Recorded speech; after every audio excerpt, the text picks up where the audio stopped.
हाथी और जंजीर एक प्रेरणादायक कहानी। एक बार की बात है, एक आदमी एक रास्ते से गुजर रहा था कि रास्ते के पास कुछ विशाल हाथी खड़े थे और सभी हाथी जंजीर के पास तो थे, लेकिन उन सभी का जंजीर खुला हुआ था, जिसे देखकर वह व्यक्ति सहम गया और चलते चलते रुक गया, लेकिन और कुछ बिना रुके हुए ही आगे बढ़ते चले गए, जो हाथियों को देखकर तनिक भी भयभीत नहीं हुए। इसे देखकर उस व्यक्ति को बड़ा आश्चर्य हुआ और वह पास खड़े उन हाथियों के रखवाले महावत के पास गया और उनसे पूछा कि वह इन हाथियों को ऐसे खुला क्यों छोड़ रखा है, जिसे देखकर मैं तो एक पल के लिए भयभीत भी हो गया कि कहीं ये हाथी अचानक हमारे ऊपर हमला न कर दे। और अन्य व्यक्ति बिना डरे ही आराम से चले जा रहे हैं। आखिर ऐसा क्यों है, मुझे इसके बारे में बताओ। उस व्यक्ति की इन बातों को सुनकर महावत बोला, इन हाथियों को बचपन से ही जंजीरों में बांधा जाता है और फिर इन्हें भगाने के लिए भी प्रेरित किया जाता है, लेकिन जंजीर से बंधे होने के कारण कहीं भी नहीं जा सकते हैं, जिसके चलते इनकी जंजीरें भी खोलकर ये सब प्रक्रिया की जाती है।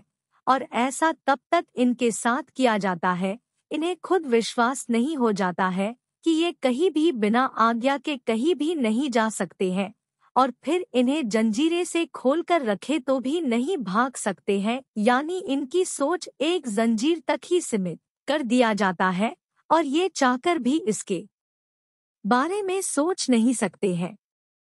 और अन्य व्यक्ति जो यहाँ से गुजरे वे पहले भी गुजर चुके होंगे, जिसके चलते उन्हें यह निश्चित ही पता चल गया है, ये हाथी बिना जंजीर के जो बंधे हैं वे तो न भाग सकते हैं और न ही लोगों को बिना किसी कारण के क्षति पहुंचा सकते हैं। अर्थात हम इंसानों के अंदर एक प्रकार के डर को शुरू से ही बैठा दिया जाता है कि ये कोई भी जानवर हमें क्षति पहुंचा सकते हैं, जो कि यह बात हमारी का सोच पर ही निर्भर है। यह सब बातें सुनने के उस व्यक्ति की सभी शंकाएं दूर हो चुकी थी और महावत के इन बातों से सीख लेते हुए आगे बढ़ गया। नैतिक शिक्षा। हमारे जीवन में सफलता और असफलता का एक पैमाना इस तरह बना दिया गया है, कोई भी इंसान चाहकर भी असफलता के डर से कभी भी एक निश्चित सोच से आगे नहीं बढ़ पाता है।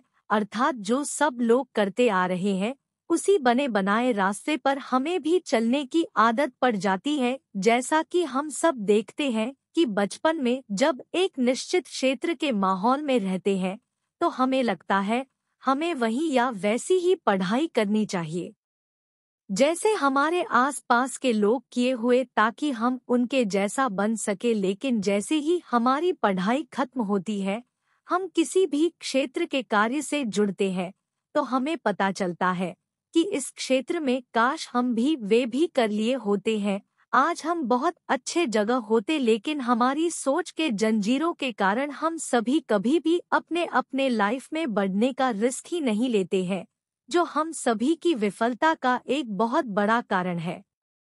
और यदि हमें सच में जीवन में आगे बढ़ना है, हमें खुद ही आगे बढ़ना होगा। हर जीत का तो डर लगा ही रहता है, तो क्या सभी प्रयास करना ही छोड़ दे नहीं ना। और जो लोग आगे बढ़ने का हिम्मत रखते हैं वही लोग अपने विफलता से सबक लेते हुए उन रोज चलने वाले व्यक्तियों की तरह सफलता के मार्ग पर चल सकते हैं। इसलिए जीवन में विफलता सीखने का एक हिस्सा है, इसे अपना अवसर समझते हुए कभी भी विफलता को भी हाथ से न जाने दे, क्योंकि विफलता भी हमें सफलता का मार्ग दिखाती है।